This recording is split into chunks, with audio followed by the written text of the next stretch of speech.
Pinupuri ka namin, O Diyos, Ama, Anak at Espiritu Santo.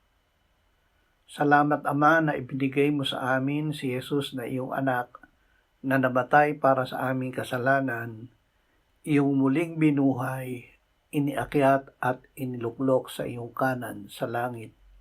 Salamat na ibinigay mo sa amin ang iyong banal na Espiritu at sa pamamagitan niya ay ibinuhos mo ang iyong pag-ibig sa aming puso. Ama, sa simula ng araw na ito ay muli kaming nagpapasakop sa iyo. Lumalapit kami sa iyo at nananalig kami sa iyong pangako na ikaw ay lalapit din sa amin. Salamat na ibinibigay mo sa amin ang kapangyarihan na labanan ng dyablo upang siya ay lumayo sa amin. Amen.